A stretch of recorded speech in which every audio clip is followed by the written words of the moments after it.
Hype Network presents. Hi everyone, I'm Jimpy and you are listening to Rewind, a throwback podcast. Hello everyone and welcome again dito sa Rewind, a throwback podcast, Season 3. Sasabihin ko na naman na paulit-ulit na eto na naman tayo, naka-season 3 na naman tayo. Hindi nga ako makapaniwala, hayaan yun na, di ba?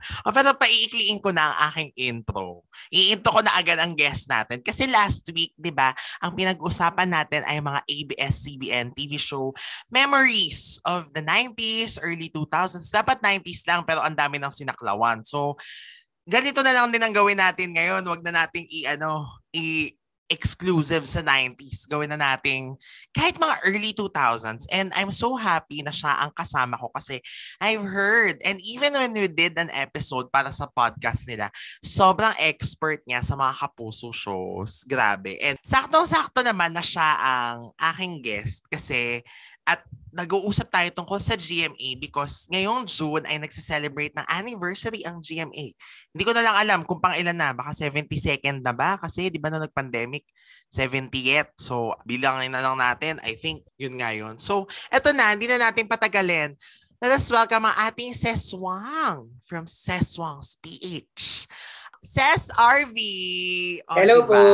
po! Magandang araw sa mga nakikinig. Ayan. So, kung dito mga ka-rewind, kay RV, ang tawag mga Ses. O di ba mas sweetie sa kanila talaga.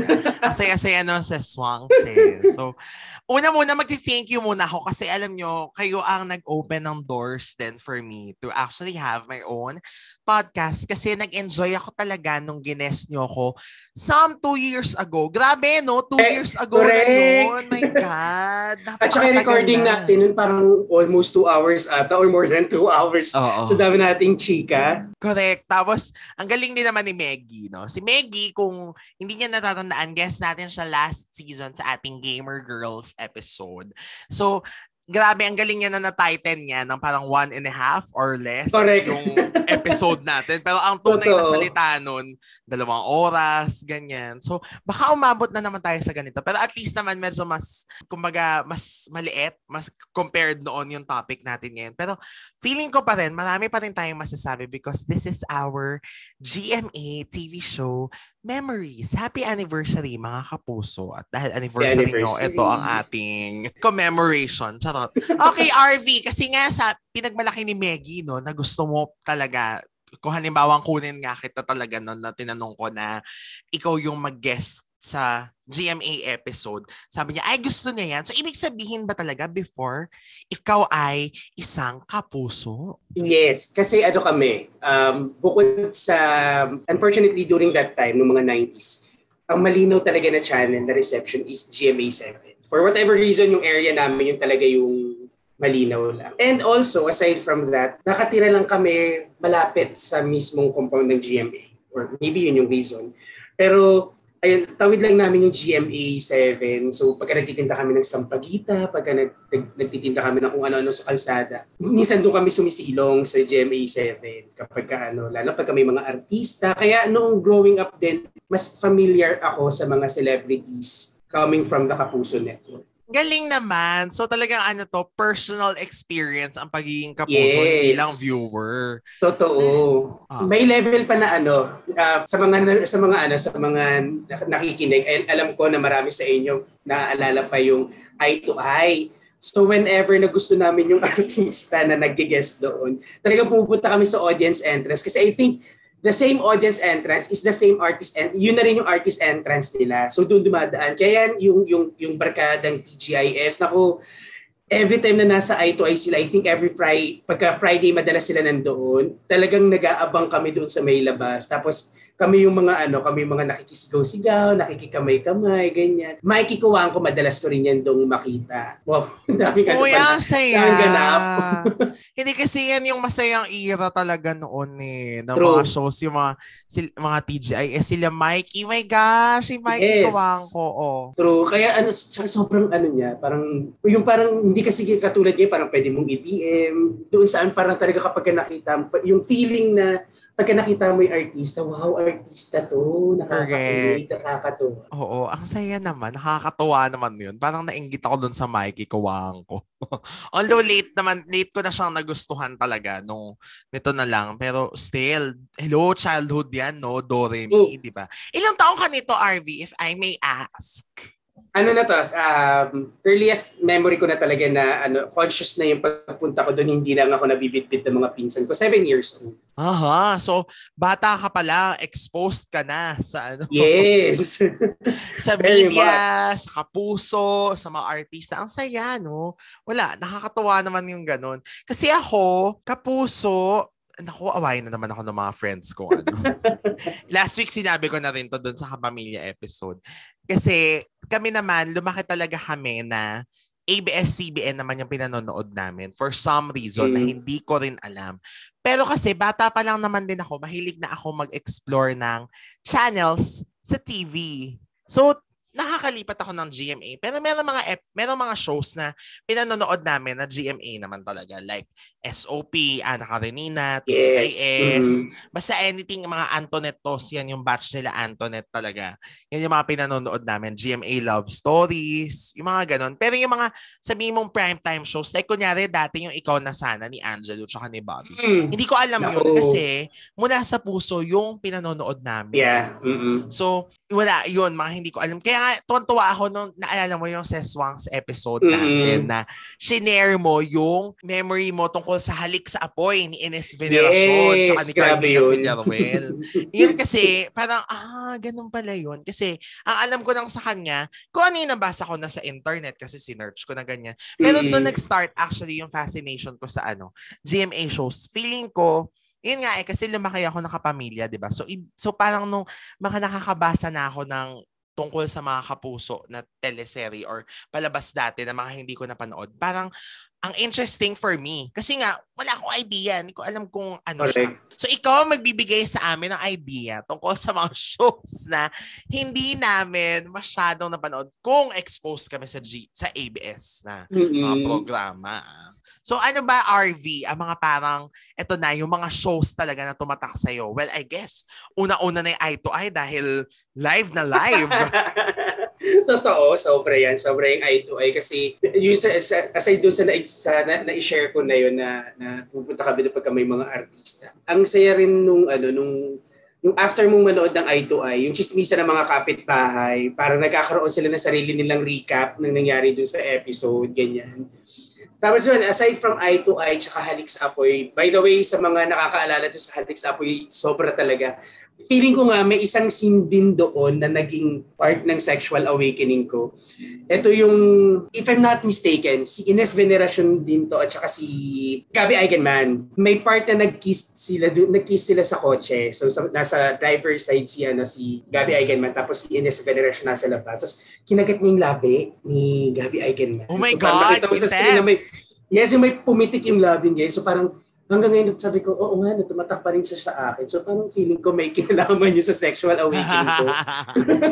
Tsaka ang bagets ni Gabby pa doon, di ba? Yes, oo. Sobrang bata. Tsaka super crush ko pa siya noon. Doon sa kaya ko rin siya, feeling ko kaya hindi ko rin siya makalimutan. Then aside doon sa na-share ko na yun, yung recall ko lang yung scene nga doon sa kulungan.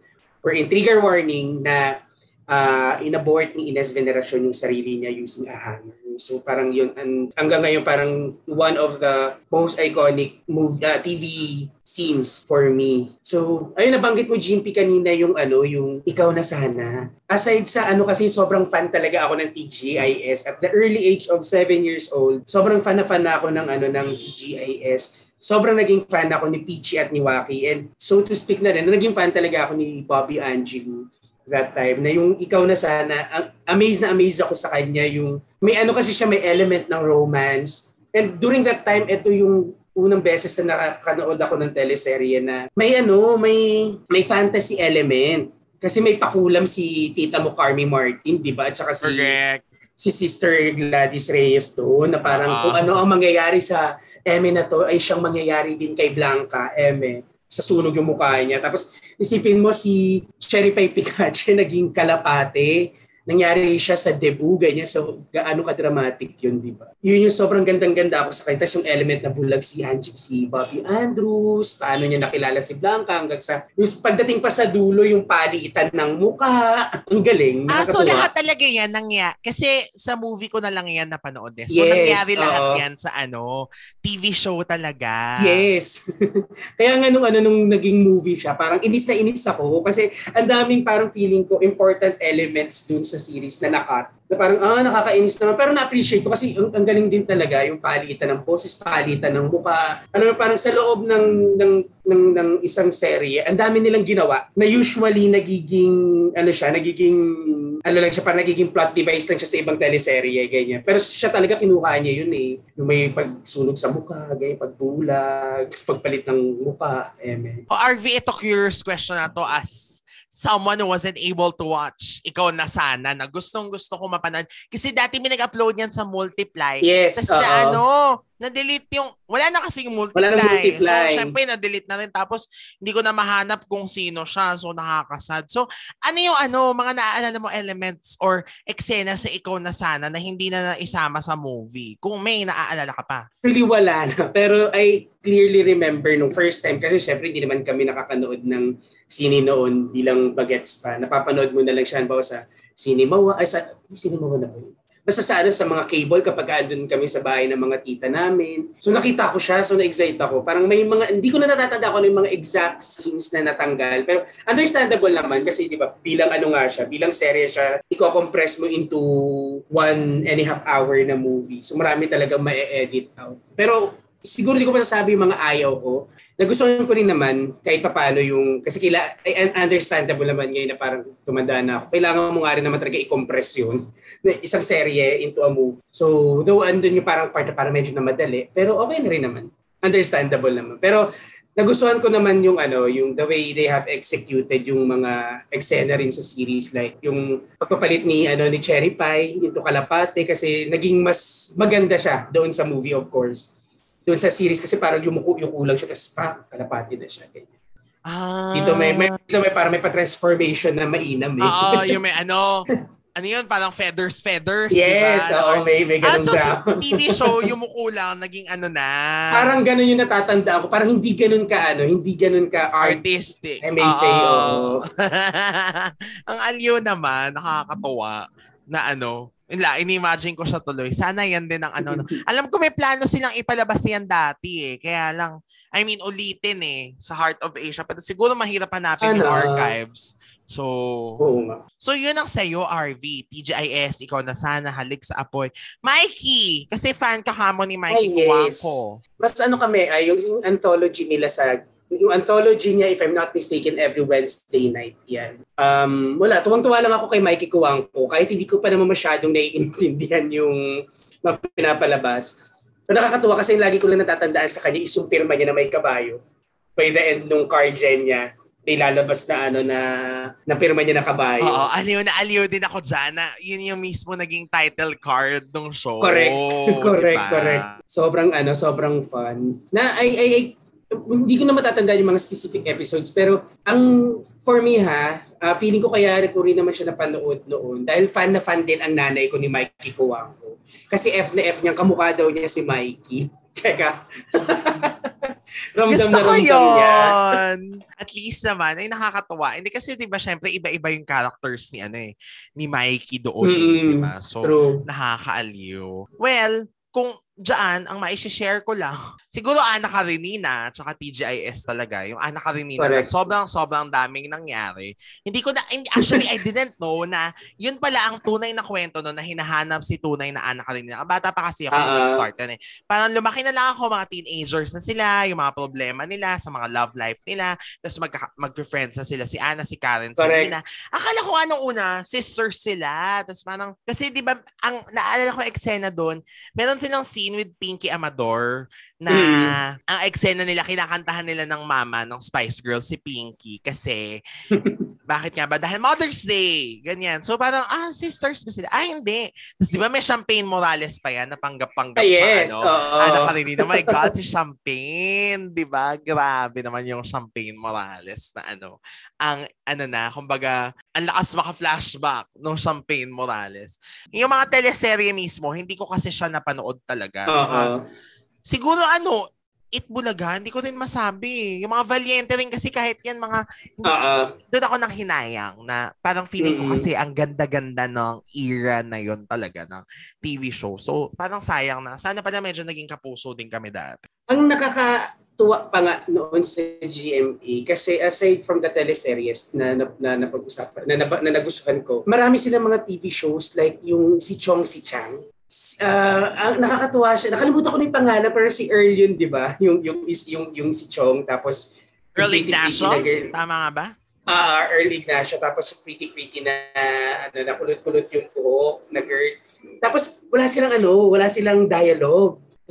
Parang gumagalaw sila nang hindi sila nagsasalita. So parang ang galing na parang nagawa nila yun noon. So, yung level ng writing, yung level ng artistry, nagawa nila yung ganong klase ng mas parang sitcom siya. So nakakatuwa yun.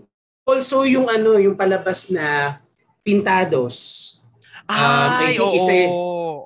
Isa siya sa mga early series ni Angelica nung lumipat siya ng GMA na nakakatuwa noon kasi yung mga pangalan nila very Filipinos like si Mayumi, si Kidlat, si Raha, si Datu, si Diwata. Tapos pa siya, may element din ng not really fantasy pero more on sci-fi, ganyan. Na during that time, parang since siguro bata rin, tapos from yung 90s kasi parang nakakaaliw manood kasi may mga batang ex, may mga ganyan. Tapos ito, medyo tumanda-tanda na, naging mga teenagers na sila, na parang ako growing up, iniisip ko, sabi ko, sana maging ganun din ako.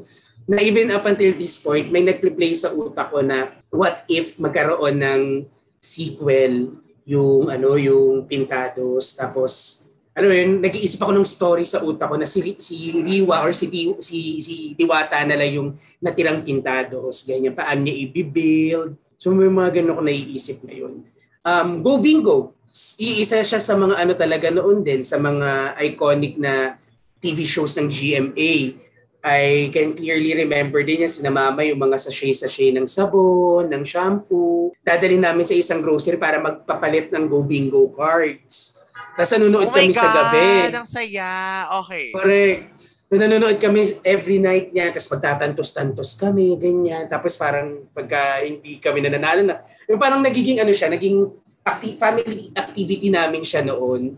So kami, kapag lumalabas-labas kami, makita kami mga sachet ng sabon, itatabi na namin yan kasi ipapalit namin yan sa grocery kapag pumunta uli kami para makapaglaro uli ng Go Bingo. Tapos, ang babaw ng mga natatandaan ko kasi parang isa sa mga napasikat ng Go Bingo is si Maricar de Mesa. Yes, kasi yan, nabasa ko na yan through research dati. Na siya yung di ba? Isa sa mga unang Go Bingo girls. Correct. Yes, correct. Tapos, lagi pang pinag-uusapan kung ano ba yung umuusok sa tabi ni Arnel Ignacio nun kasi may umuusok. So, naging chismis pa na Yossi daw yun, ganyan. Hanggang sa may isang episode na sinabi ni Arnel Ignacio na kapito, ganyan. Alam ba nung naalala ko? Hindi, pero yun yung mga nakakatuwa na di ba? Syempre yung mga trivial talaga na bagay dati, yun yung talagang tatatak sa'yo na nakakatawa naman yun, yung umuusok. May mga ganong effect pala dati.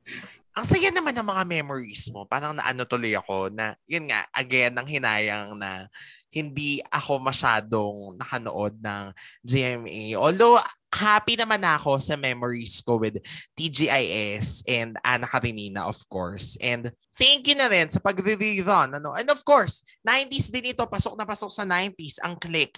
Yan, okay na yan. Diyan pwede na tayo magkausap dyan. Pero din, yung mga early episodes din ng Click, hindi ko rin masyadong maalala. Ang naalala ko na lang talaga dyan, syempre yung character nila, Trina, sila Melay, di ba? Tapos ang pinakaunang ko dyan, si Angelica de la Cruz din, si Oli, yung namatay siya. Hindi ko rin alam bakit, basta panakot sa akin yan dati nung bata ako na, hala, ayan na si Oli, ganyan. Tapos naalala, tapos nung nire-replay na lang ngayon, basta naalala ko rin yung namatay nga siya na episode for some reason. Pero hindi kasi yun yung era ng Click na naaalala ko. So baka one episode lang yun. And then nagkaroon pala ng isa pang episode parang a year later na nagmulto pala si Oli. Parang gano'n. So siguro baka yun kaya siguro siya naging panakot. Siguro napanood ko yung episode na yun, natakot ako. Hindi ko na rin masyado maalala. Sa Click na alala ko yung parang isa sa parang mga pivotal mga pivotal moments dun sa Click yung si JB nahuli ni Melay with Trina. Tapos si Melay si Maybelline. Di ba naging sila ni si Melay si Maybelline. Mali, si Melay si Trina. Tapos sila yung naging ni JB. Saan nakahuli si Maybelline. Si Maybelline. Sila ni di ba sila ni Maybelline ni JB Sherwin. that time. Sherwin Ordonez. Tapos andito si Danica Soto as Cara na siya yung parang main antagonist nung buong barkada. Na kinonvert niya si Maybelline na maging bad girl din. Tapos nakakatuwa yung time na biglang nagpaiksi ng buhok si Maybelline de la Cruz doon sa series. So parang, ay, ang galing. Na parang dahil lang nagbago yung buhok niya, nagbago na rin yung ugali niya, ganyan. Na naging effective siya kasi parang siya na rin yung kalaban ng mga kabarkada niya before. Yes. Oo, mapapanood nyo yan sa YouTube channel ng Click. Pero alam mo, sobrang nakakalungkot kasi yung mismong episode pa na yan na nahuli na finally nalaman na ni Rose na si JB at si Melay. Wala. In-skip. Yung pa episode na parang na-skip kasi parang basta may isang episode na nakulang. Tas nung sumunod na episode, yun na, short hair na si Mabes, tapos medyo kontrabida-ish na siya. Sayang. Ang ganda-ganda nun Parang siya, parang yun din yung payoff nung sa TGIS, nung nahuli na ni PG si Wax with Angel, na parang ang sakit sa dibdib. Parang ganun din yung na-feel ko dito sa Click noon. Sayang wala doon sa archive. Oo, nakakainis. Ewan ko, makaginamit na naman nila sa isang clip, ganyan, tapos hindi na naman naibalik. Pero syempre, ang pivotal talaga na hindi naman tayo papayag, na hindi may ere. Syempre, yung namatay si Melay, di ba? Grabe yun. My God, that episode was so dark. Ako, yan ang talaga. True. Alam ko na napanood ko siya, yung mismong episode na yun on TV. Kaya that's why, nung ine-air siya ulit sa YouTube, sabi ko, my God, I remember these scenes at grade 1. Grade 1 ako noon, na parang, ito yung mga naalala ko na hino-hostage sila. Tapos yun nga na umiyak si Tony, tsaka si Isa kay Maybelline, kay Rose, kasi nga tinanong niya na, kamusta na si Melay? Ganyan. Tapos nag-iyakan na lang sila kasi nga, binalita na wala na si Melay, ganyan. Pakinggan nyo, episode 11 ng season 1. Pinagkwentuhan namin yan. Okay, RV. Anything to add sa part na yan? Hindi ko makakalimutan. Ito na naman, yung mga naalala ko talaga. Minsan wala talagang relevance. Yung isang beses na nagmura si Trina sa SOP. Nakalimutan ko kung ano yung game na yon. Yung parang may ima-match ka na mga blocks, ganyan. Tapos napaano siya, ay shit. Ganun siya on TV. Parang noong 90s, di ba, parang ang laking kasalanan na mapagmura ka, tapos star ka. Na parang ang nakakatawa nun kasi ang salo sa kanya ni Ogie Alcacid ata o ni Jano Gibbs. Sabi niya ay, ang het, ganyan. Ano ba yung mga naalala ko? Oh my God, tanong ko nga kay Trina yan. Alam ko may gano'n yun, napamura siya. Hindi ko alam kung ay shit or ay gago, ganyan. Basta may namali kasi siya. Basta pag ganun siya, napatigil siya. Tapos parang sinalo siya ng gano'n nila Ogie. Ginawa na lang comedy. Pero alam ko SOP yun kasi parang mga Geekster ata ganyan na part or bago mag-Geekster, may mga pa-games silang ganyan. Ayun, syempre yung serye ni Ate Shine tsaka na kung mawawala ka. Favorite niya talaga yan. Isa pa yan sa mga nakikilaya ko na hindi ko napanood kasi basta nung bata ako, syempre kasi bilang yun nga, kapamilya kami. So, ang mga nababasa namin, yung mga nanlalait always sa GMA. Tapos parang yan yung sinasabi na flop, ganyan. Hindi, grabe ganyan. Sila. Yung pala, grabe, pag binasa mo ngayon, ang daming gandang-ganda sa show na yan. Tapos hindi ko makakalimutan. Nakalimutan ko na yung pangalan ng mga ng mga characters. Pero hindi ko makakalimutan yung pangalan ni Princess Punsalan, si Ernestina Montemayor, na parang gandang-ganda kasi ako sa name na yun, na parang ang sarap sabihin, nasarap pakinggan, tapos parang piling ko powerful niya. Oo, hello Ernestina. O si ano naman, syempre si Sunshine, si Ate Shine, hindi natin makakalimutan ng pangalan. Rosa Camila, o di ba? Yun. Kausuhan yan eh, yung mga, di ba? Tapos sana ay ikaw na nga si Carlos Miguel, si Cecilia, si Olga. Tapos parang si Olga, ay Diyos ko si Olga, paborito ko yan si Olga. Ito pa yung panahon ng GMA7 na every time na magkakaroon sila ng releases or mga teasers ganyan, na ang pinakamalaking production kasi lagi may helicopter. Lagi doon sa teaser sa trailer na pinapalabas nila sa TV, lagi may helicopter na scene. So parang kaya tumatak sa isip ko na kapag may helicopter, malaki yung budget. May ganun akong mental note sa utak ko na parang hanggang ngayon unconsciously na pag kami nakikita ako na, ay, taray, may helicopter. na parang iniisip ko, ay, laki na may budget. Lagi nga nilang sinasabi yan, basta may helicopter. Kasi I remember sa cinenovela din. Yung cinenovela ni Yasmin tsaka ni JC, pati ba Pinting ang Puso, sinasabi nila na parang, ang laki-laki kasi may pa-helicopter. Afternoon soap lang naman siya. So sabi ko, ibig sabihin, ganun ba talaga kalaki yung ganun ba talaga kamahal mag-rent ng helicopter? Kasi, yun nga, parang pag may helicopter, kahit nito mga bago na lang, yung babangon ako dudurugin kita, di ba? Nila Yasmin din na meron din mga pa-helicopter. So parang lagi siyang big deal basta may helicopter. Correct. So, baka ganun talaga kamahal pag may helicopter. Saka pag may mga payate, pag may mga may mga paganyan. So nakakatuwa. Siguro sa mga series na natatandaan ko na lang yung title, pero hindi ko na natatandaan yung mismong plot na yung mismong story nila. Mia Amor, yung kay Samantha Lopez. Mia Gracia, Mia Amor. Kaklase ko pala nung high school yun. Mia Gracia, yes. Natatandaan ko siya. Tapos parang siya yung, kung di ako nagkakamali, siya yung dalawa yung pagkatao. Dalawa siya. Yes, isa ang mukha. Kambal, yan. Gusto ko rin siya noon, pero di ko na siya natatandaan. Of course, S-Files every Sunday. S-Files na ang era pa niya nung unang Lynching at saka Paolo Bidiones. Yes, Paolo Bidiones. Diba? Tapos parang laging syempre naabangan din yung tapatan ng Star Talk, yung mga during yung era ni Manay Lolit tsaka Rosana Roses. I'm not sure kung nagpang-abot si Boy Abunda at tsaka si Rosana sa Star Talk, pero yun na yung natatandaan ko yung Flawless. Yung mga pa-under ni Rosana na parang every week lagi ata silang may summon sa MTRCB. Grabe. Hindi, tsaka yung very iconic naman syempre yung kay Manay Lolit na greetings talaga na meron siyang timer. Diba? Tapos ang bilis-bilis. Tapos natatawa ako sa kanya kasi kahit tapos na, wala akong pakialam, basta babati pa rin ako. Tapos yung the Tigback Authority, yan. Gusto ko rin yan. Gustong-gusto ko kapag nag-rate sila ng mga fashion, kung flop or kung okay yung damit sa mga awards. In the 90s, sobrang tindi ng mga awards night noon na sineselebrate talaga siya ng mga nasa showbiz. I clearly remember na napupuyat kami kakanood ng Star Awards. Famas hindi masyado, pero pagka nakakarinig ka na ng Grand Slam, Best Actress, na parang, ay wow, nanalo siya ng Urian, nanalo siya ng Famas. Nakakamiss yung ganung era noon na sobrang taas ng pagtatangi sa mga parangal. And hindi ko sure kung anong nangyari since hindi na rin man ako nakasubaybay. Pero ngayon kasi parang even before the pandemic, parang hindi na siya ganun kaingay. Parang mas maingay pa yung mga international awards dito sa Pilipinas Samantalang dati inaabangan ko ano isusuot ni Rosana. Kasi yung TV moment din yun na, hindi na siya kapuso. Hindi siya kapuso na palabas, pero I clearly remember yung siya nagsuot ng CD sa damit, may accessory siya na CD na pirated, tapos but parang natatandaan ko yan.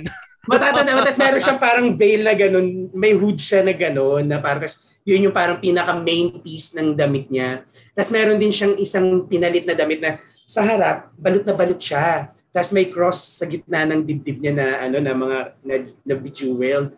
Pagtalikod niya, kita mo yung see-through, may harang lang yung guhit ng puwet niya. na parang ang iconic ng mga ganung moment na ngayon wala na. So parang bago pa tayo gulatin ni Lady Gaga, nagulat na muna ako ni Rosana Roses. Oo, ang bongga nun grabe. Hindi ko na masyadong matandaan yan, pero oo nga, wala na kasing ganyan ka-daring ngayon talaga, na talagang gagawa ng statement sa mga outfit nila, no, kapag ka, Pero, okay, mabalik lang ako sa TV show, hindi ko pala pwedeng hindi mabanggit ito. Isa rin to sa mga naalala ko, although, most of the episodes, napanood ko na talaga nung ni-replay na siya at nire-replay pa rin siya hanggang ngayon. Pero I remember watching an episode of this show before, and lalo na pag Holy Week. GMA Telesine. Yeah.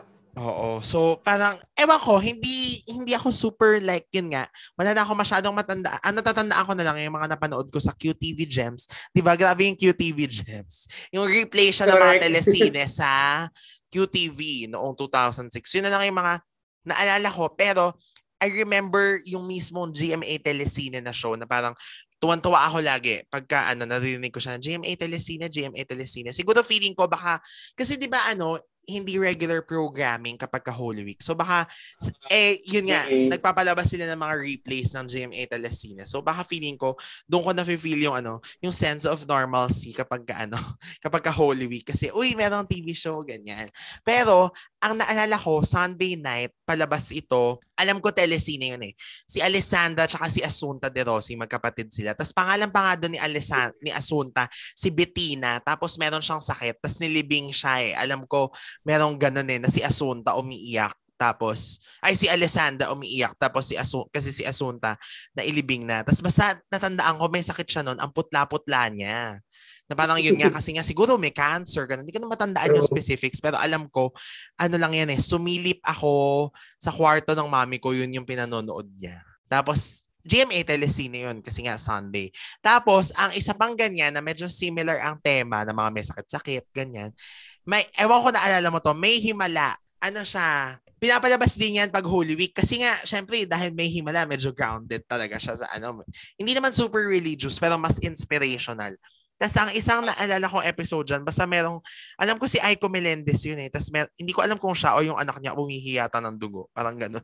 Ano ba yan ang morbid? Pero may sakit. Tapos, lagi itong nire-replay pag Holy Week dati, si Judy Ann ang bida sa episode ng May Himala. Tapos, nagtatrabaho siya, sales lady siya sa isang tindahan ng sapatos. Tapos ang may-ari nun, lolo. Ngayon, yung lolo namatay. Tapos parang kasi masama yata yung ugali ba ng lolo na yun or something. So, ang nangyari nung namatay yun, tapos kung sino ang unang dadalaw sa libing, siya ang magmamana ng pera. Si Juday yung unang pumunta. So, siya yung napamanahan. Basta kakapalabas lang yan nung kailan nung parang mga 2007 pinalabas yan ulit. Pero usually they would replay that pag Holy Week. Alam mo, hindi ako masyadong nagkakaroon ng recall ng GMA Telesine. Pero yung mga pinopost, for whatever reason, kapag may mga pinopost ka, na tuwang-tuwa ka na pinapanood sa QTV Gems nga, sabi ko, may ganito pala noon, na bigla ka na lang ako nare-remind na may may ganun pala na palabas dati na nag-guess nga pa. Dati pa, hindi pa masyadong ganun ka-exclusive yung mga artista nakakatawid-tawid pa sila So nakakatuwa na noon isipin mo si Ate Juday nakakapag-show siya sa May Himala sa GMA7. So kahit kilalang-kilala siya as an artista sa Channel 2. Kasi noon naman wala pang Kapuso, wala pang Kapamilya, pa lang yan Channel 2, Channel 7 lang.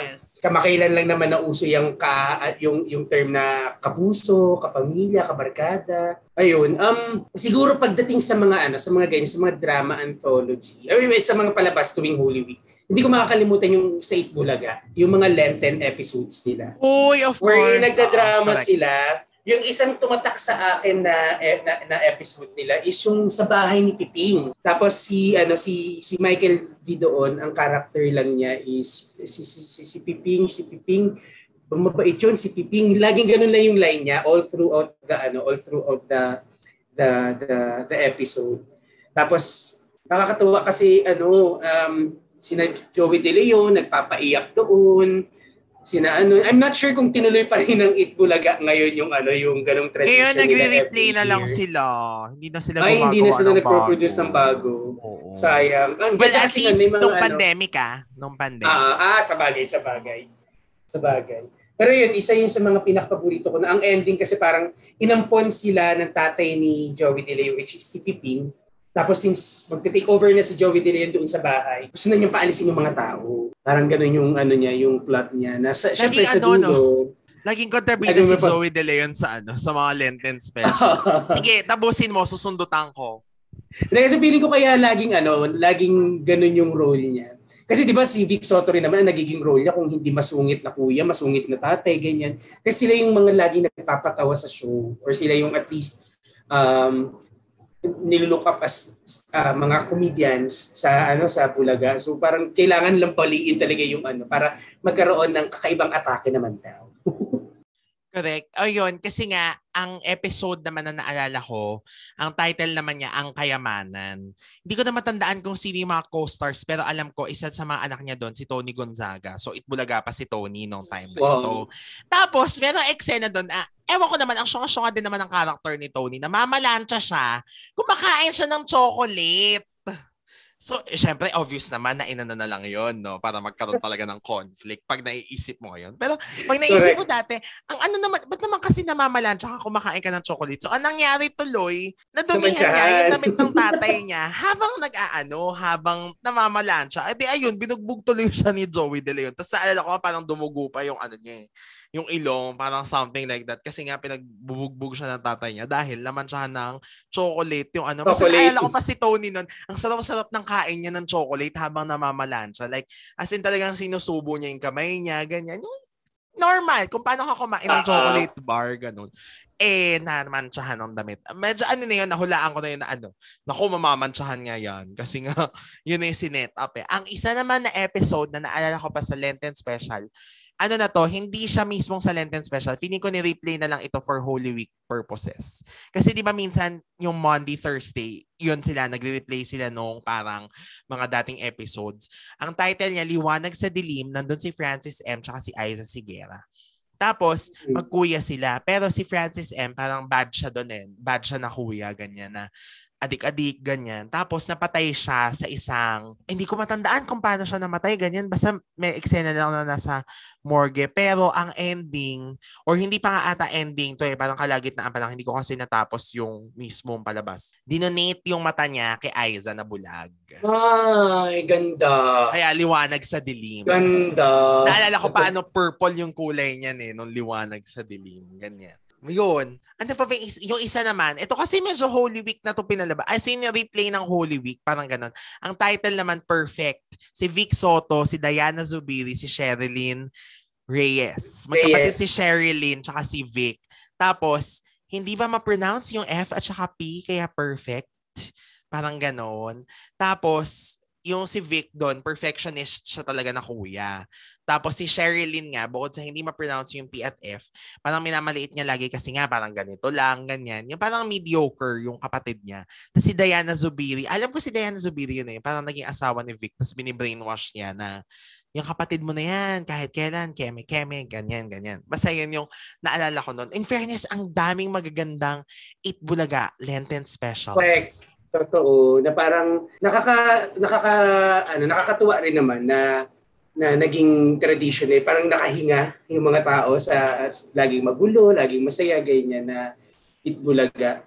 I also remember noon, tatalon ako sa isa pang naalala ko na na drama anthology, yung Pira-Pirasong Pangarap ni Manay Gina de Veneza. Yes! Sa hapon! Okay.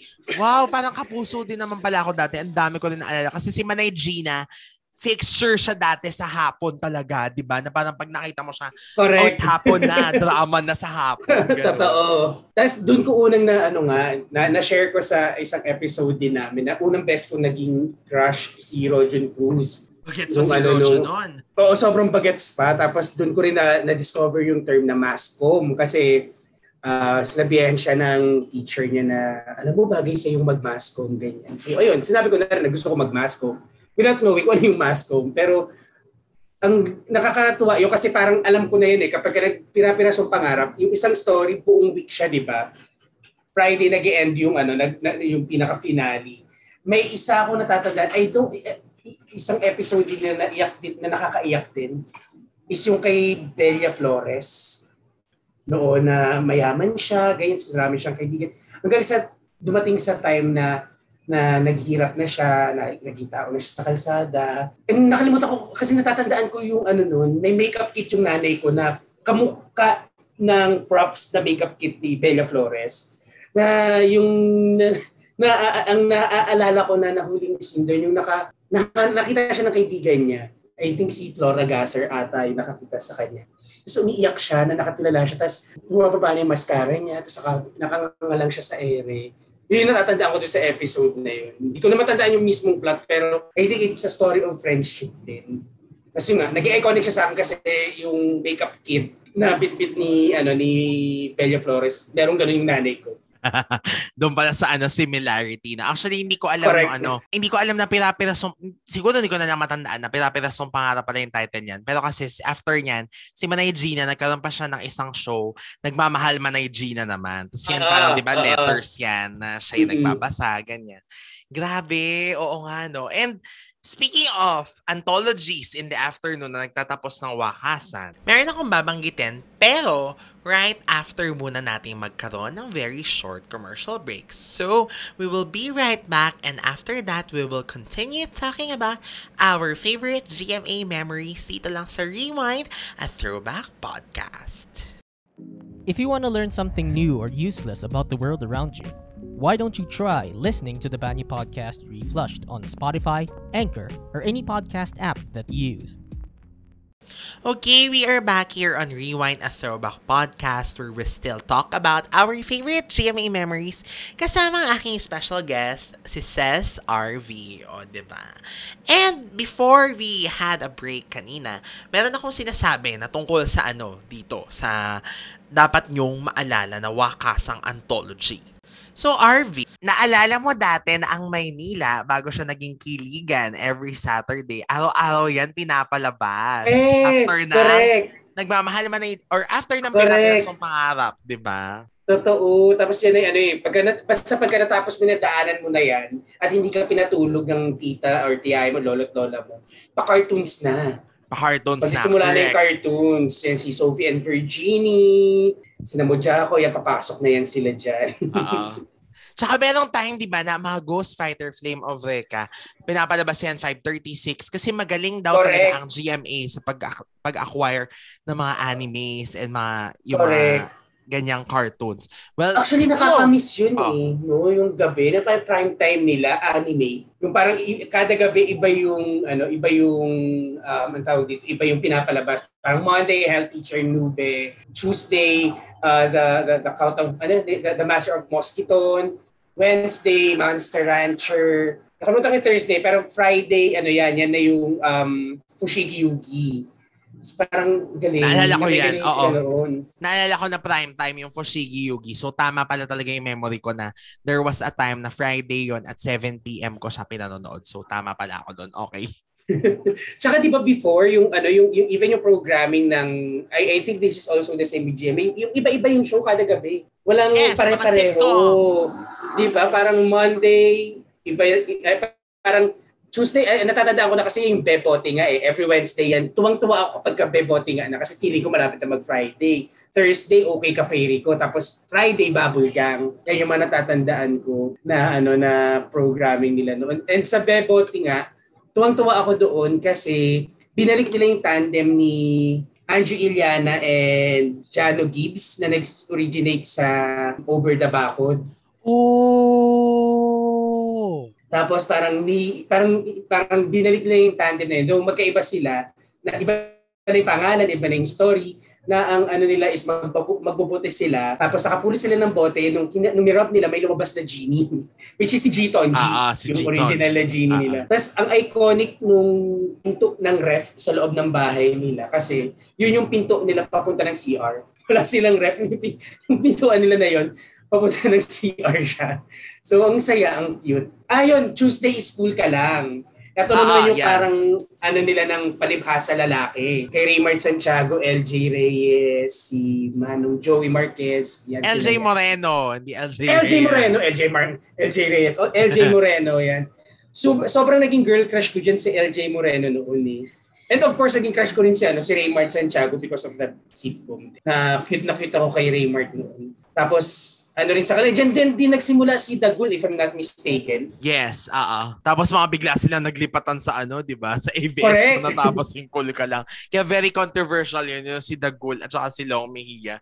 Lumipat. Correct. Kasi nga, talagang fixture sila sa Cool Ka Lang. Naalala ko yan. Yan, medyo may memories na ako niyan. Grabe mga sexual innuendos nila doon. Even yung name nila na yung title ng show na Cool Ka Lang, ginagawa nila, nagagamit nila to insert green jokes pa that time. Kasi I can clearly remember ang pangalan ni Raymart Santiago was Jack. Tapos parang may galit na galit siya, tapos kinakausap siya ng isang character din para sasabihan siya na, Jack, cool ka lang. Tapos, oh my God! Paulit-ulit na yung paulit-ulit na sinasabi like na, Jack, cool ka lang.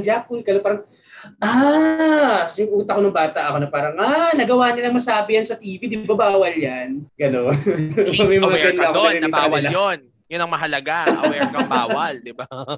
Nakakaloka. Ano ba yan? Grabe nga mga sitcom. Hindi kasi ako mas-sitcom dati, pero for some reason, I know Cool Ka Lang na naging Monday nights because si Magpakailanman ay nilipat ng Thursday nights. Correct. Si Bebote nga, na all of these are being aired on GMA's YouTube channel. Ang nakakasad lang was yung first few episodes kasi di ba internationally re-air to.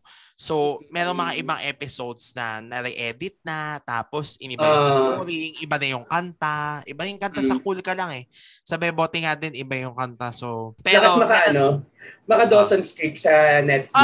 Ganon. Diba? Sabi ko nga, in fairness alam mo, in fairness dyan sa Dawson's Creek sa Netflix, na very sad na hindi ko na natapos kasi tinanggal na siya sa Netflix. No? Pero umasa ako dyan kasi yung Click na season 2, yung batch na nila Angel, nila Richard, ba yung kanta? So sabi ko, ano ba yun? Ba't naman nagkaganon? Kung kailan ito na yung most awaited. Kasi yan yung kinalakihan natin na batch talaga na parang dito pa iniba yung kanta, ganyan. Tapos, saktong-sakto, nabasa ko yan. Wala, maipasok ko lang nabasa ko yan na si Dawson's Creek nga, nung pinlay, naging I don't wanna wait na uli. Kasi nung una kong pinanood, kaya hindi ko siya pinanood agad kasi nga iba yung kanta eh. Tapos bigla nung inulit na, tapos sinearch ko na, kasi nagre-record pala. So para ang wish ko pa rin hanggang ngayon na dahil hindi pa ulit nag-upload ng bagong episodes ng Click, baka naman may chance na ma-restore. Ano yung title ng song nila? Tuwang-tuwa ako sa song nila eh. Let's give it a try.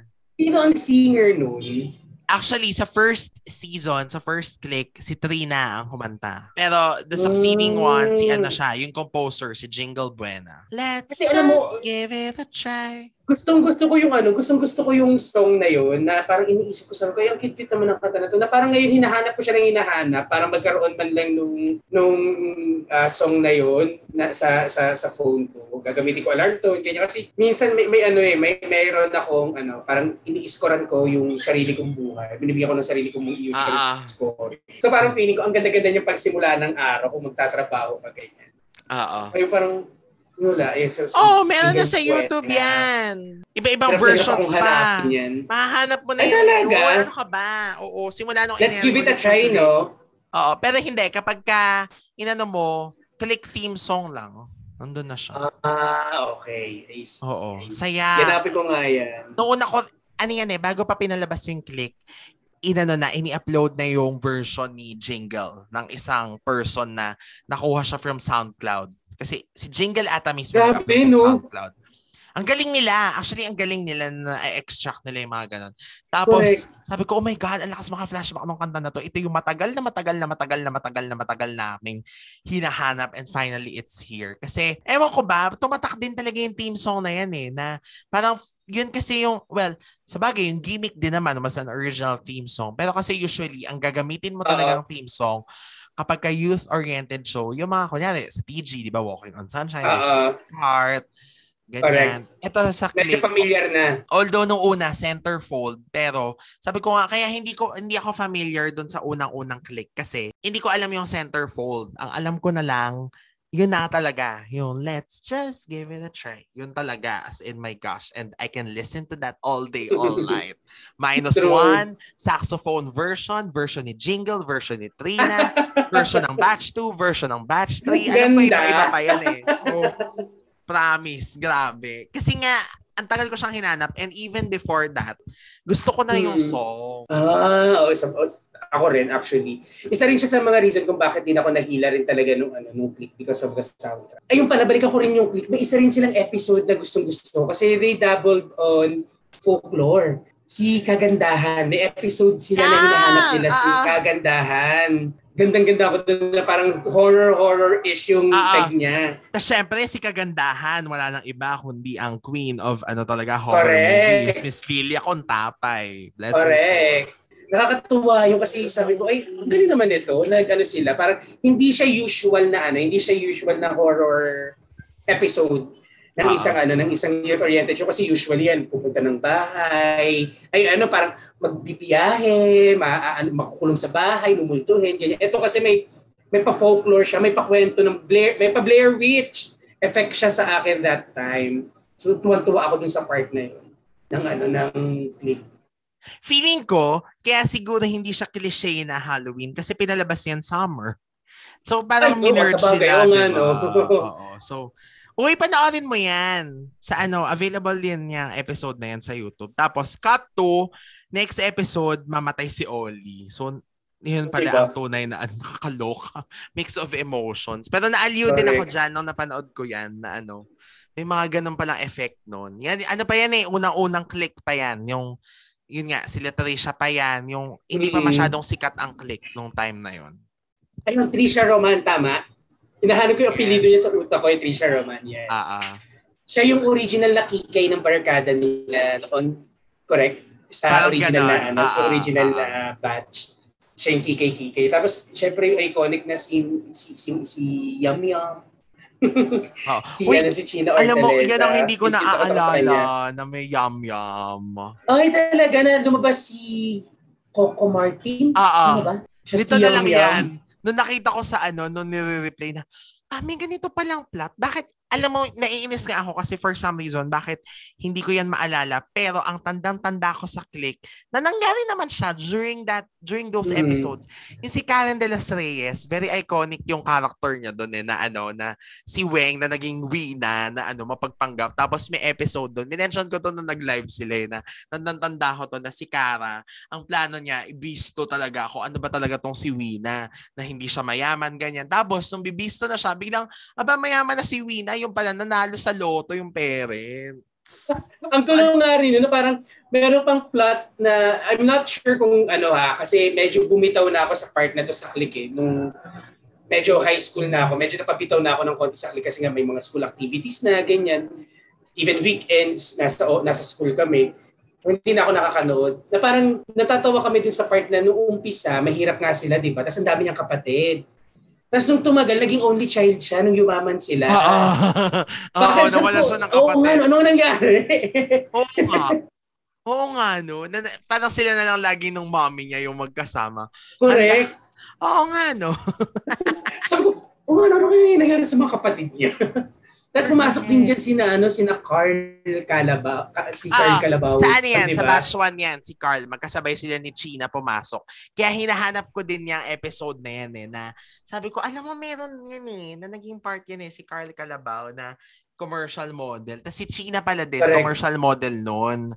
So parang magkakasama sila. Tapos sila na yung parang how do you call this? Third chapter siguro ng batch 1. Kasi yan na yung namatay na si Melay, ganyan. So may mga bago ng barkada, ganyan. So kaso, mabilis lang pala sila. Tinanggal din pala sila Carl.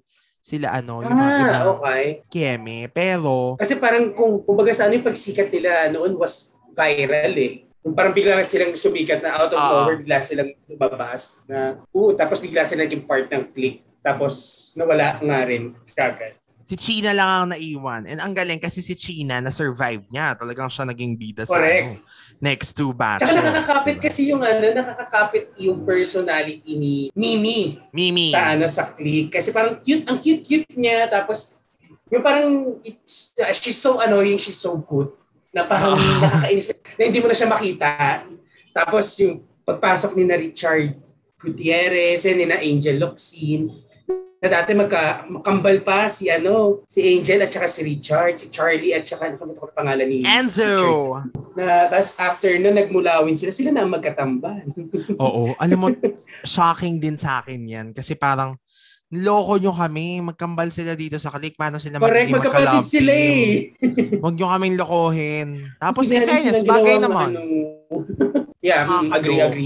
Na nag-work din talaga. Ito, pupunta na ako ng mga late night na mga after dark na ng mga shows nila.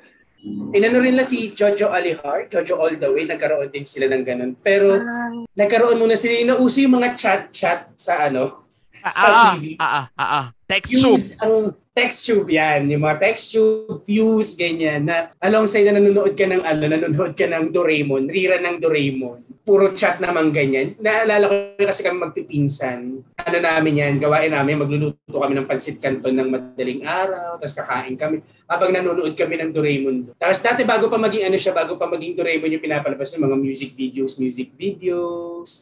Tapos may mga pag-games pa sila noon na ang gagamitin mo is yung mobile phone mo. Pero ang TGIS daw at some point na re-air sa text tube. Yes, napanood ko rin siya yung ang natatandaan ko na napanood ko sila uli is yung paalis na si Angelo sa Growing Up. Yung nagtatago na siya ng tiyan lagi. Lagi na siyang may bitbit na unan, lagi na siyang ang kuha niya lagi, likod ng sofa, mga ganun na yung mga activity niya lagi. Kasi naman, di pa ako marunong magpuyat nung grade 1 ako. Daya naman. Sana nakisali ko sa panonood uli. Sayang talaga, ang dami kong pinanghihinayangan. Pero nandito ka naman, RV, para i-refresh sa akin at magkaroon ng, kumbaga yung mga naaalala ko dati, maging totoo siya. Ganon. Kasi nga, parang minsan hindi ko talaga alam. Like kunyari, nung napanood ko ulit yung OBB ng Click, hindi ko alam kung dahil ba napanood ko na lang siya ulit, kaya feeling ko naaalala ko siya. Or talaga may memory ako noon. For example, yung may part doon si Roxanne Barcelo na nakahawak siya sa dibdib niya. Tapos yung parang umikot-ikot siya na nag-sway-sway ng katawan. Na alam ko, I remember nung bata ako, ginagaya ko yun eh. Kasi nga parang naaliw ako na, yung parang siya nagta-twirl, gumaganon, yung lakad niya. Na parang, pero ang tandang-tanda ko naman with Click, yung talaga, yung OBB nila na may call-outs na yung mga dialogue box na nandun yung mga names nila. So yun, at least yun, totoo pala yun. Kumbaga, yun, hindi ko yun inimbento. So nung napanood ko siya, okay, legit. Ganyan. Totoo pala. May mga pa, I think, ito medyo malayo na rin to, medyo distant na rin siya sa memory ko na mga serye nila. Ito yung mga nauuso yung late morning series. Yung Kirara. Of course. Rio Del Mar. Ano pa ba yung mga nila noon? Na parang doon pala nagsisimula yung magkaroon ng teleserye before yung noontime show. Kasi dati usually yung talk show. Talk show muna. Ayan, tawag dito? Katok mga misis. Ay, trivia, nanood pala kami niyan ng nanay ko ng live. Sa Katok mga misis. So, napanood ko ang guest pa nila noon si Jaya, which is fresh from Metro Pop Song Festival, yung pagkakapanalo niya ng Sometimes You Just Know. Tapos tuwang-tuwa na ako noon na nakanood kami. Tapos iniisip ko noon kasi nagluluto sila, may part na nagluluto sila. Iniisip ko noon, ipapakain kaya sa amin yung food. Kasi gutom na ako. Kaya nga ba nung taping? Hindi pala ipapakain. So, akala ko ipapakain. Ay, budol. Ayun, yun yung first time ko ma-meet si Jaya. Hindi naman ma-meet in person, pero makita siya ng live. Tapos yun, kinakanta nga niya yun yung pinaka-paborito kong song niya, yung Sometimes You Just Know. Na nagugulat yung iba pag sasabi ko na, ay, si Jaya pala yan. Sabi ko, oo, Jaya yan. Metro Pop song yan. Hindi ko yan makakalimutan. Grabe. Ay, kasi Metro Pop is also with GMA, di ba? GMA yan. Yes, as a special. Parang hindi siya always, every year lang siya. Parang ang haba-haba nung show na yun kasi parang ibang categories pa yung parang may original, merong ang labanan is interpretation. Ang ganda nung na medyo nakuha rin naman ng himig handog naman ngayon. Yun naman yung bumubuhay sa natin.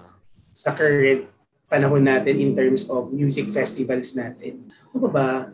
sa GMA. Actually, feeling ko ang dami pa natin hindi nasasabi. Oo, feeling ko rin. Pero alam mo, mabalik lang ako sa Kirara. Na-prepare lang siya sa likod ng utak ko. Yung Kirara, tama pala yun na naaalala ko na umaga siya. Kasi I remember, bata ako Yes. I guess kinder, may moment na maaga kami umuwi because exams. Tapos pagbukas ko ng TV, pag uwi ko, credits ba or something ng Kirara. So, ibig sabihin, umaga pala siya talaga. Kasi akala ko dati afternoon siya. So parang later na siya nalipat ng afternoon. Ganon. Kasi parang alam ko, meron din ako memory na napapanood ko siya ng hapon. Pero parang later parts na siya ng Kirara. Parang mga grade 1 ako. Di ba ang haba kasi nung Kirara?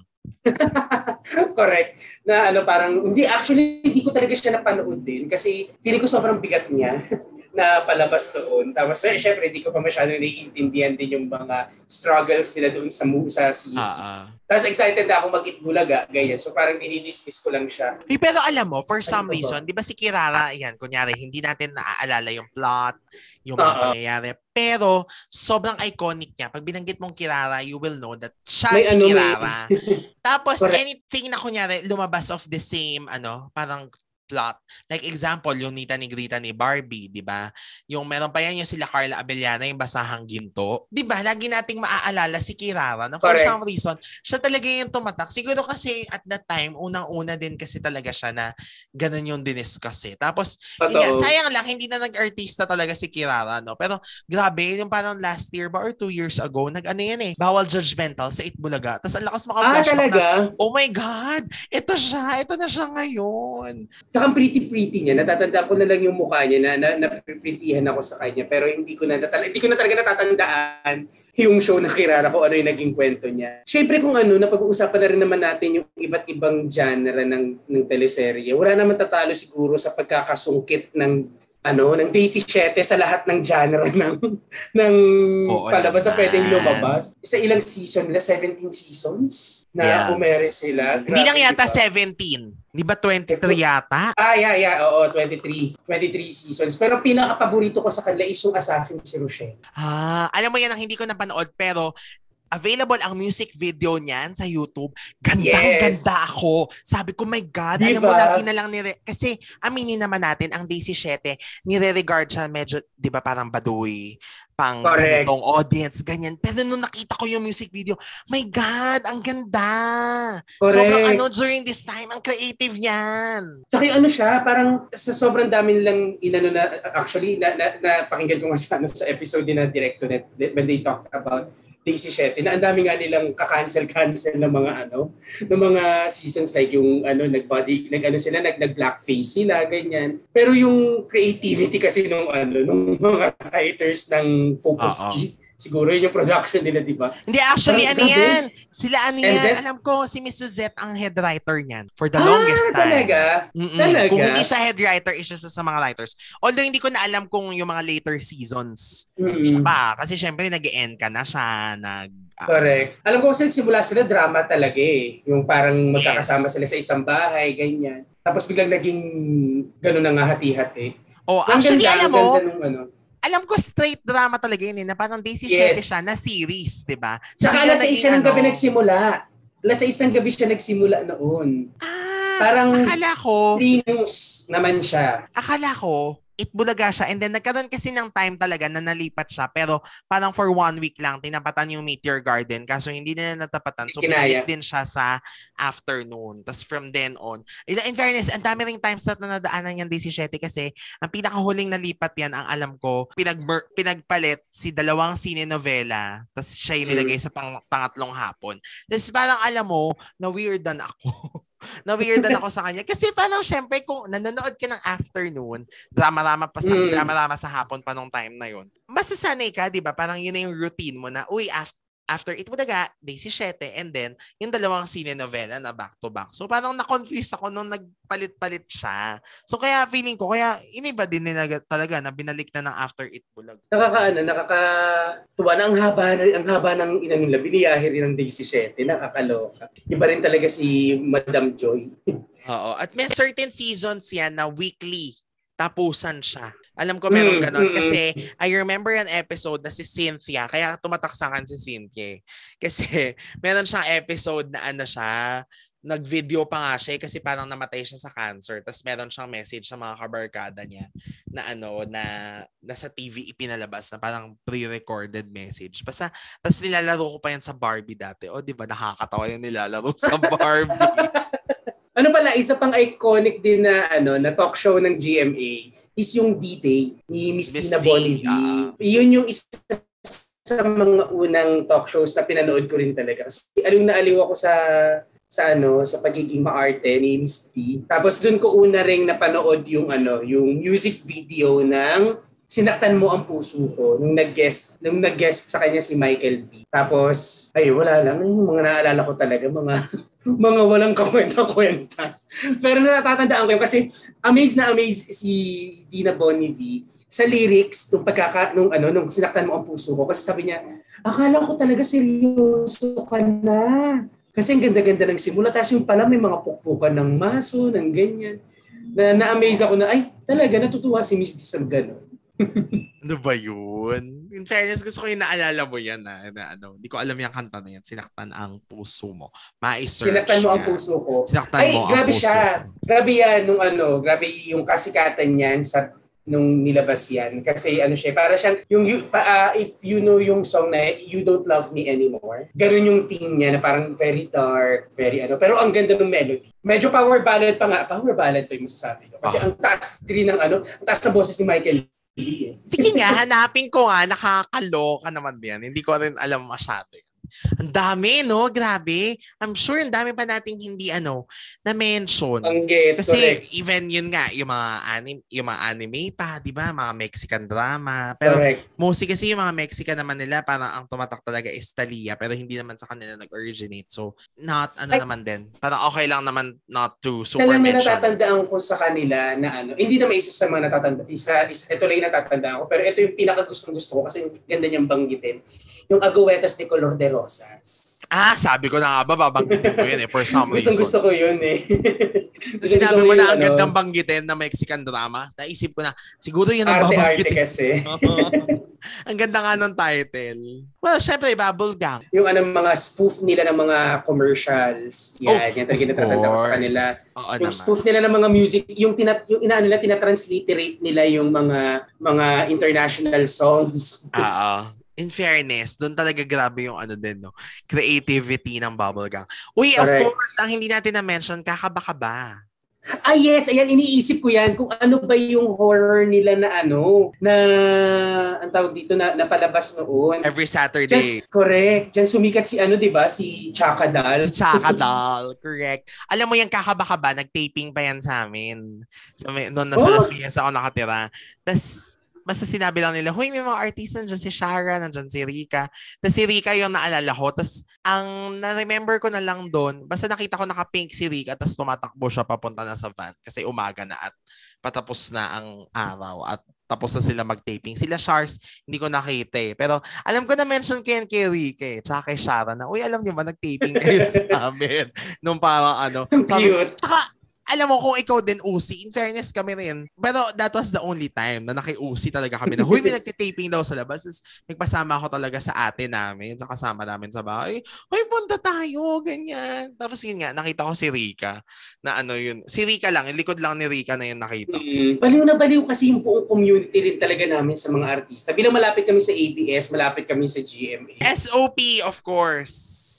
Talaga naman. Yes. Hindi ko naman lahat ng tao merong memory na SOP. Actually, hindi ko nga natatandaan ano yung Sunday afternoon show nila before SOP. Hindi ko natatandaan na. Di ba GMA Super Show na? Pero never ko yan napanood. Kasi iniisip ko parang gabi hindi ko alam kung tama ako, pero natatandaan ko kasi parang GMA Super Show pero parang gabi.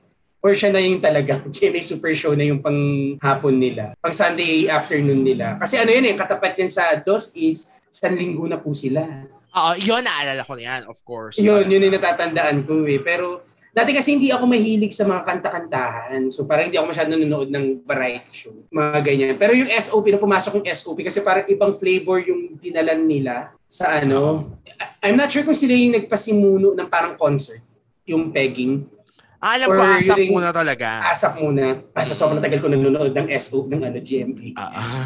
Yes, kasi nga naman.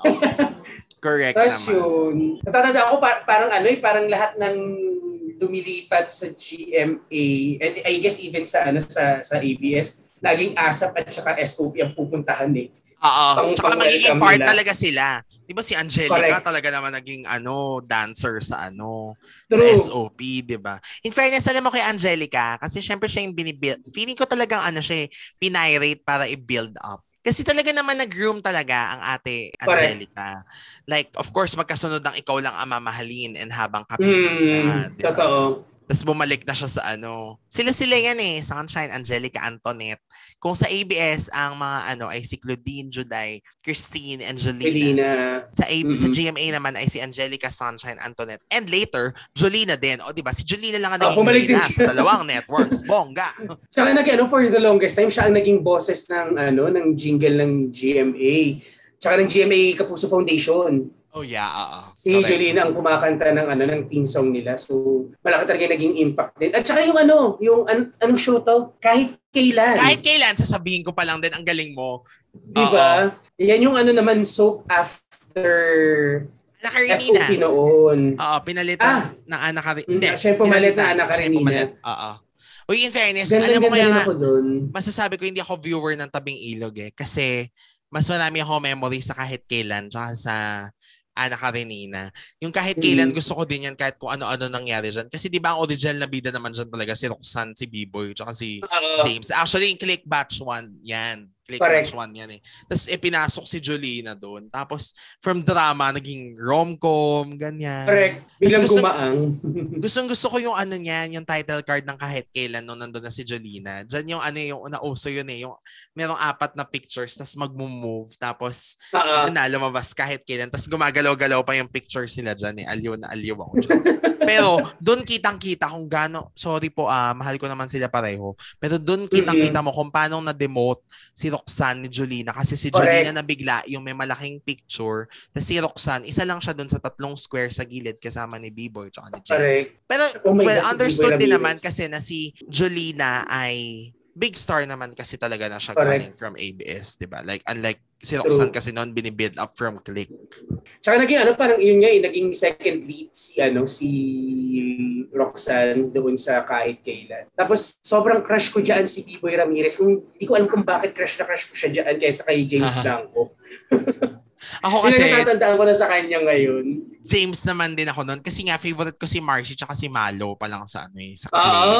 So Marcy and Malo. Kaya inis na inis ako nung naging si Jolina tsaka si James kasi parang, hoy, ano problema nyo? Bakit may ganyan palitan? Bakit yung pinaghihiwalay?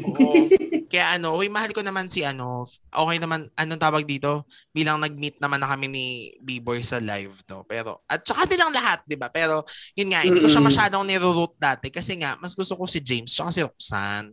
Ang ending din naman, hindi na naman pala sila lahat magkakatuloy-tuluyan. Si Roxanne, si Paolo Ballesteros nakatuluyan, si B-Boy, si Nancy Castiglione ang nakatuluyan. So, parang, si Maybelline lang yata at saka si Miko Soto ang sila na sa umpisa hanggang dulo sila pa rin. Kasi alam ko na buntis si dyan, di ba? Parang basta alam ko na buntis pa yung character ni Maybelline dyan. So, funny na story sa Kahit Kailan. Ang tawan-tawa akong memory dyan na episode. Merong isang episode na for some reason, magkakasama na sila sa bahay tapos nanakawan sila. Nanakawan, nagkagulo the night before. The following morning, nandyan na sila Roxanne, sila Mabes, nag-uusap-usap, ganyan, na parang syempre depressed pa rin sila. So, parang si Roxanne yata, alam ko si Roxanne yung humirit nun eh. Asa na ba yung TV natin? Gusto kong manood ng TV. Tapos nagkatinginan sila, tapos sila Maybelline, nag-iyakan na wala na tayong TV, naalala mo na nakakausatin, ganyan. Basta, alam mo yun, tumatak talaga sa akin kasi parang, nakakaloka yung TV, iyakan. Kasi nga, ang ganda. Nakawan. Doon sila nagsimula sa sa kagustuhan nilang manood ng TV. Oo, di ba? Ganda-ganda. Gusto ko yun. Naalala ko na after niyan ng hindi ko alam kung nagpang-abot pa, pero yung Twin Hearts. Tanya tsaka Ding Dong. Oo, yung ito yung kwento na kasama pa nila si dito, si Karil. Sino to? Karil, yung parang totoo ba talaga na pagkahinati mo yung puso, kung ano yung nararamdaman nung nauna, yun din yung mararamdaman mo. Kasi may pag-ganun sila, di ba? Sabi ko, napapaisip tuloy ako, parang pwede kayo hayop? Parang hindi naman dapat gano'n. Uy, merong ano yan. Kasi ginawa yan ulit sa show ni Chris Bernal tsaka ni Crystal Reyes na namatay doon si Crystal tapos dinonate kay Chris Bernal yung puso niya. Pero, basta meron daw medical cases na gano'n na kung ano yung pag-uugali ng taong pinagkuhanan mo ng heart, maaaring ma-adapt nung dinonatan. Pero siguro kung love life, parang hindi naman kasi puso naman yun, hindi naman utak, di ba? Parang feeling ko hindi naman. Kung love, siguro arte na lang nila yun, baka creative freedom na lang yung love story. Pero doon sa hiram na puso, in medical cases daw talaga, yun yung in-explore nila doon, na na-adapt mo kung ano yung ugali ng pinanggalingan. So parang si Chris doon noong una, demure siya, si Crystal, rebel yung ano niya, yung ugali. So parang naging rebellious siya nung nilipat sa kanya yung puso. Parang ganun. Uy, pero alam mo maganda yung show na yan, yung Hiram na Puso. Wala lang, masabi ko na. Hindi mo na napanood. Kasi nga, bago-bago na lang yan eh. Tapos ang ending yan, kasi, basta ano yan eh, parang nag-full circle. Ang nangyari dyan, nasagasaan nga si Crystal, di ba? Tapos, dahil nurse si Gina Alhar, naramdaman niya na, oh my God, itong batang ito, pag namatay ito, pwede ito na ma-donate ang puso nito sa anak ko na merong sakit sa puso kasi basta nung naano yung dumugo tapos tinignan niya yung dugo tapos sabi niya parang fresh na fresh nga kasi nga bata pa, di ba, parang ilang taon lang. So ang nangyari parang dinelay niya, parang alam ko na konsensya naman siya pero na-delay yung pagsisave ng bata kaya namatay, so nailipat yung heart. Tapos ang ending ganun din ang nangyari, nasagasaan din si Chris tapos namatay siya tapos si Gina Alhar din. Oh my God. Tapos doon na natapos. Nakakaloka. Oo. Katakot yung ending. Ganon yung parang siya nag-full circle na nangyari din tuloy yung ginawa mo. Parang, well, siguro dahil morbid at mahilig ako sa tragic, kaya natuwa ako dun sa ending. Pero alam mo, ito ang hindi natin na-touch. Pero of course, we will have a separate episode for this. Pero babanggitin na rin namin kasi nga, naging saklaw na yung early 2000s, di ba? Or at least the first decade of 2000s. Of course, Dream, Believe, Survive, Starstruck. Ah, yes! The phenomenon na grabe, pinuyat kami ng final judgment niya na pati yung teacher ko ng first subject namin hindi nakapasok kasi napuyat sila ng mga anak niya. Ganong level yung following ng Starstruck. At saka parang isa sila sa mga kauna-unahang reality show na nakapuno talaga ng araneta. Oo, grabe. And even yung mga iconic na na mga scenes doon sa sa Starstruck, yung paninigaw ni Douglas Lleras na hanggang ngayon meron pa rin akong thinking na kapag nagkamali ako sa harapan ni Douglas Lleras, sisigawan niya. Oo, no. Uy, pero sabi sa akin, mabait naman daw talaga si Douglas Lleras. Like, stricto of course, lang. Hindi, parang siya talaga, TV, Starstruck. Pinalaki lang talaga yung character. Parang ganon. Pero ako, ang naalala ko dyan sa Starstruck, merong yung bumalik yung Avengers kasi di ba surprise talaga yun. Ni Love Team sila. Tapos, eto na naman, si Tony Gonzaga na naman din nandito. Siya yung host. Parang siya yung taga-auction ng mga pagkain. Tapos, it's either you will get masarap na food, you will, parang ano ba tawag dun sa auction? Yung ng pera. Parang, mag-offer. Mag-offer ng pera. Tapos, huhulaan mo. Parang kung ano ba yung pagkain, ganyan. Parang surprise, ito yung binili mo, ganyan. Tapos, blind auction. Hindi nila nakikita yung laman. Okay. Blind auction. Tapos, pinakapanalo yung kay Christian Esteban tsaka kay Jade Lopez. Mata ng baka. Tapos, syempre mukhang kadire, di ba? Ganyan.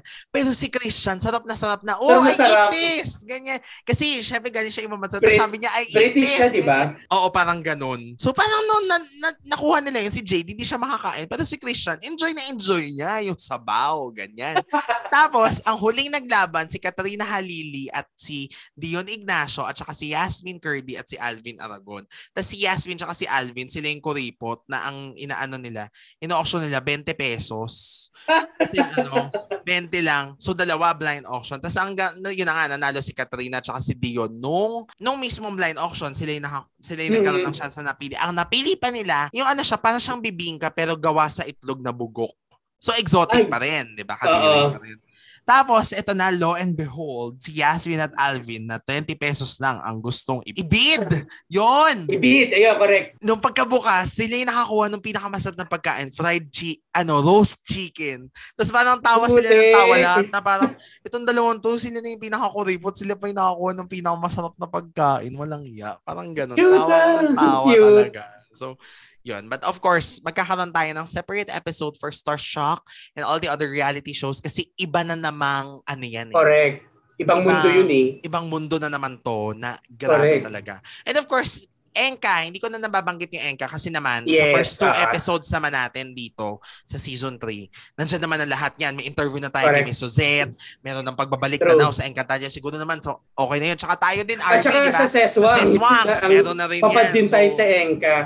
So talagang okay na siguro. Pero ikaw, RV, siguro if there will be a show from that era na gusto mong maibalik, either an adaptation or parang a new version, kasi kung halimbawa game show or talk show yon, or ma-replay, anong show ang gugustuhin mo? Ako since talaga may fantasy talaga ako nito na napapanaginipan ko pa siya, na I can tell you yung plot na naiisip ko sa utak ko kung paano magsisimula uli yung kwento. Pintados. Oo, kasi siya sa utak ko eh. Kung paano, nasa isip ko pa rin si Angelica de la Cruz pa rin yung mag-play as Riwa. Ang nangyari sa Pintados is yung last mission nila, nag-fail sila. Tapos psychic kasi si di ba, psychic si yun yung naiisip ko. Kasi maganda naman yung naging ending ng Pintados, pero gusto ko lang siyang lagyan ng gano'n na kwento na nag-last mission sila, kunyari. Tapos napahamak yung 4 na members ng Pintados. Ang natira lang si Diwata. So tinegi mo si Sherwin, si Asunta, si Michael Flores. Yes. Oo, namatay sila. Na-down si Diwata, pero may mga naririnig siya na boses na tumatawag sa kanya na hindi niya alam kung sino. Hindi siya familiar doon sa mga boses. So kailangan niyang hanapin yung mga boses na yun. Doon niya bubuuin yung bagong Pintados. Na reluctant siyang gawin kasi naiisip niya na baka mapahamak lang niya uli. Pero till such time na siya yung magiging from being Diwata na warrior, magiging oracle siya ng bagong Pintados. Na ngayon yung kinakaharap nila na mga kalaban, marireveal na sila pala yung mga dating members ng Pintados kasi feeling nila iniwan sila ni Riwa. So doon na magsisimula yung final battle uli with Riwa and the new Pintados and the old Pintados. Ang reason kung bakit ganun yung naging thinking na itong mga Pintados, na yung mga former Pintados, was because they are possessed of an entity named Karimlan. Talagang buong-buo mo na. Na magpe-personify, na mabubuo yung image niya on season 2, na siya na yung magiging major enemy nila talaga. Tapos magiging elders na yung mga previous Pintados. Bibitaw na rin si Riwa para piliin na yung personal niyang buhay.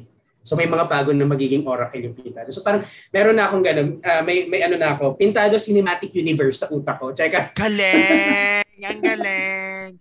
Okay, calling Direct Mark Reyes. You might be hearing this episode. So, ito na, may idea si Direct Mark, sana nga po. Bayaran natin si RV. Kunin yung part ng creative. Ang galing, ang husay. Diba? Pwede pa rin naman because... Gusto ko.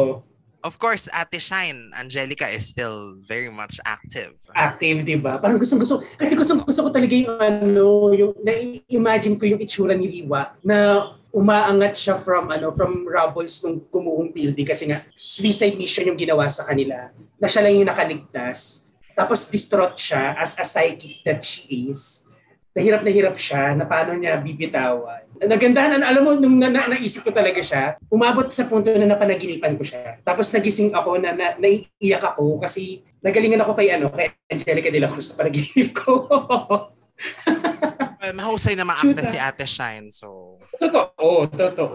Malaki ang pag-asa. Ayun, yun yung sa akin. Ang galing. Okay, ako naman, syempre, alam niyo na ako anong gusto kong maibalik at binabalik naman nila ngayon for rerun. So, okay lang. But it would be nice also to see actually a new generation of Click Stars. Pero, ang gusto ko mangyari, bagong version hindi remake. Magkaiba yun. Correct. Wala lang. Parang sayang kasi. Like, kunyari, may Sparkada naman ang Sparkle ng Jimmy Artisan. So, parang ibalik yung nila Stars of Click. Correct. Ibalik nila yung youth-oriented shows na culture na medyo nawala na sa ngayon. Pwede naman eh. So, True. napaka-ikli lang nung akin, di ba? Yung sa'yo meron ng kwento. Ako, yun lang naman ang hiling ko. Click lang. Yung TGIS, wag nyo nang galawin yan kasi alam nyo naman ang nangyari sa TJ. Wag na yan. Okay na yan. Okay na Yung Click yan. kasi, Okay na yan. with Click, dahil naging template naman nila na nag-introduce talaga ng bagong stars every batch. So parang pwede nang umangklado na, uy, ito yung bagong Click. Tapos kunin nyo si Trisha na nanay o tita ng Sabi naman niya, open Yung daw siya. cameo na, yung parang sulpot-sulpot lang. Na, ikaw pala yung pamangkin ni Tito JB, ganyan. Oo, si Sherwin, 'di ba, si Alex, kung ayaw nila mag-mommy, pwede sila mga tita roles, 'di ba? Wala lang, naisip ko lang, parang pwede pa rin naman. Ganda. Or ganda rin. Siguro, kung magre-reunion, pwede naman, pero ayusin ang reunion. Yes, dapat siya, well-deserved yung story, ganyan. Ayusin ang reunion. May naisip na ako dyan eh. Basta dati may naisip na rin akong kwento dyan eh, na paano kaya ako mag-reunion yung Click? Like, sino-sino kaya yung mga present? Of course, pag wala si Trisha, hindi yan Click. Kasi si Trisha ang talagang poste ng Click. Correct. Dahil from season 1 to season 3, nandun siya. And the final episode. Siguro sila Maybelline din, maganda na nandun. Si Angel, syempre, tsaka si Richard, mahirap na. So, pwede ng ibang bansa na sila. Tapos si Mimi, hiwalay na sa asawa, hiwalay na kay Enzo. Tapos, pwede na ipasok si Kian, di ba? Naging music na, ganyan. Tapos, cute. Basta may mga ganon na rin ako naisip dyan hindi ko na matandaan kasi ang tagal na nun, parang 2013 ko pa yata naisip yan na merong magandang kwento for them eh. Pero sana maayos kung matutuloy man. Wala lang, parang cute siya. Diba? Sana gusto ko sana nandun din pa rin si Cara. Ay, oo naman. Gusto ko nandun si Cara. Important si Cara, di ba? Correct. Na kaya nangyari sa kanya after being the mean girl in high school and college? Correct. Diba? Na parang nabago pa siya? Or siya na ngayon ng parang bad boss lady ng isang kumpanya, ganyan? Oo. Pwede kasi, di ba, na ganon. Yun. O siguro, RV, looking back at all these things, na lang ang mo? Siguro take away from everything na pagiging kapuso na simula bata ka pa and talagang nag-grow sa'yo, di ba? Ang effect ng pagiging TV child. Grabe. Napaisip ko, ano nga yung takeaway ko? Pero naisip ko kasi malaki yung naging impact ng mga shows na pinanood natin noon to who we are right now. Even yung the way we think. Kaya nga tayo nakakaisip tayo ng mga sobrang involved natin with the series that we used to love na nakakaisip tayo na parang paano kaya kung ganito yung mangyayari? Na minsan, aminin man natin o hindi, tinatry natin siyang i-inject sa buhay natin. In one way or another, na parang naiisip mo, ay para ako nasa ganitong episode ng series na to. Or parang ako si Mimi kasi feeling ko arte-arte ko at this point, ganyan. Na pwede nating ma-outgrow yung mga TV shows na napanood natin before. Pero you can never, you can't really take it out of us. And isa yun sa mga memories natin growing up na up until now, na kapag ka napag-uusapan, napapangiti ka, naiinis ka kasi ang pangit ang naging ending, or nangihinayang ka, ganyan. And ayun, ang sarap lang balikan na ang saya na meron tayong gantong pinangahawakan kasi feeling ko, kumbaga sa Inside Out, eto na nga yung natin, mga core memories natin. Kaya ang pangit nga na talaga ng mga core memories ko kasi yung mga core memories, yung mga irrelevant talaga. Yung pagbumura sa TV, ganyan. So parang ang saya na may nababalikan tayo and sana yung mga susunod na generation din natin, tayo rin yung matulungan na parang i-introduce din natin sila dito sa mga bagay-bagay na nakatuwaan natin noon. Kasi it's nice to look back na ang pangit pa ng effects noon, ang corny-corny pa ng mga punchlines, ganyan, pero effective sa atin. And minsan kasi, karamihan kasi sa mga kabataan ngayon, parang dinidismiss na yung mga ganong level ng usapan. Parang baduy-baduy naman yan, corny-corny naman. So, ayun, tagilikin po natin ang mga pelikula at mga palapas na sariling atin. Huwag lang tayo puro it's good na meron tayong mga streaming sites, pero nice na i-consume din natin yung sarili nating media. Alam mo ako, unpopular opinion to for sure. And I understand din naman. Like kanina kasi na-mention mo, di ba, yung parang merong isang show na I forgot na sobrang binatikos because merong sector na possible na ma-hit. Parang ganun. Hindi ko matandaan kung hindi naman ata Kirara. Pero basta kanina may na-mention ka. Wala lang, parang oo, gets ko na kailangan talaga na maging tayo, socially aware at maging friendly yung mga palabas. Pero at the same time, wag din nating sobrang seryosohin siguro yung mga bagay-bagay. Lalo na pagdating sa mga ganito. Kasi ito naman ay although, syempre ibang level if talagang offensive na, di ba? Pero, alam mo yun, parang ang feeling ko lang to each his own. Pwede itong kagatin, pwedeng hindi, ganun. Dala lang, parang nakakamiss lang din. Kasi sabi mo yun nga, di ba? May nakakapagbura sa TV. Actually, nagulat din ako nung nanonood ako ng isang lumang show sa ABS sa Marinela na pwedeng sabihin yung word na PUTA. Sobrang nagulat ako doon na parang, ha? Bakit ba yun? Tapos mga bata yung bida. Wala lang, parang mas free kasi noon. Siguro dahil wala pang masyadong rules.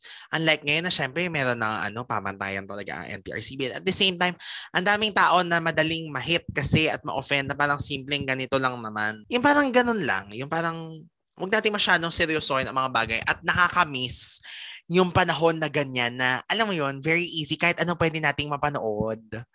Na parang grabe, na alam mo yun, na walang masyadong opinion ang mga tao. Wala lang, hindi naman masama. Lalo na nga, di ba, ulitin natin kung talagang offensive, kung talagang may masasaktan talaga at maaapakan. Pero dapat din, siguro alam natin yung boundary ng fiction and ng talagang malala na at insensitive. Parang ganon. Kasi, like kunyari yung KMK, kung mawawala ka, for sure. Kung iba ang nakaupo niyan, malamang sa malamang na-hit yan. Kasi grabe ang pagiging niyan political, diba? So, feeling ko lang naman, ganun. Pero, again, yun nga, ang pinaka naman dito, nakakatuwa na, yun nga, ito yung mga core memories natin at ito yung mga bagay na kahit gaano ma-offend ang mga tao, kahit na ang mangyari sa paligid, ito ang hindi nila take away from us. The beautiful memories that we had with our favorite TV shows talaga. Mapakapuso ka man, mapakapamilya, mapakapatid, kabarkada, kakwentuhan, lahat-lahat na ng ka. Di ba lahat na ng ka meron Parang basta may bago network may ka. Ano kaya ang magiging ka ng mga iba, ng mga paparating na networks, no? Di ba? Parang ganun lang. So, sana magkaroon din ng opportunity na maibalik tong mga to kahit sa internet para ma-reintroduce lang sa mga tao, 'di ba? And yun nga, ang saya katulad natin, dami nating fond memories with all these TV shows na talaga namang yun nga, hindi natin parang wala siyang kapalit. Talaga, whatever happens. Na kahit sabihin mong memory na lang siya or di siya concrete, di siya material, pero 'di ba? So, wala lang. Na-touch naman ako na And thank you din, RV, kasi bukod sa pag-yes dito at bukod sa pag-push ng ating podcast recording kahit brown out sa amin at wala ng internet, di ba? Pero push na push pa rin. Pero thank you kasi alam mo, inorient mo rin ako ng bongga sa mga shows na wish ko na sana napanood ko. Sana in-enjoy ko rin noon. And I'm sure marami sa mga atin. Sa mga nakikinig, most especially sa sa mga creatives ng mga shows na nabanggit ko, kung meron man akong maling information, please feel free na na i-call out ako. Tanggap ko po 'yan kasi nakabase na lang po ako sa mga natitirang alaala ko. Baka may mga mali ako nabanggit, hindi pala ganito yung plot ng show na to, ganyan. So, or baka sila hindi na maalala yun kasi minsan pag nag-bring up ako ng mga kunwari, tatanungin, hindi ko na maalala yan, ganyan. Pero nakakatuwa naman din, di ba, na tayo talaga ay na-expose sa TV ng bata at masaya pa rin naman yan hanggang ngayon. And with that, RV, thank you so much for saying yes. Thank you so much din po. Salamat kahit bumaba na tayo ng bongga at nag-overtime na bilang may mga aberya in the middle. Pero sobrang salamat. Meron ka bang gustong i-promote, sabihin?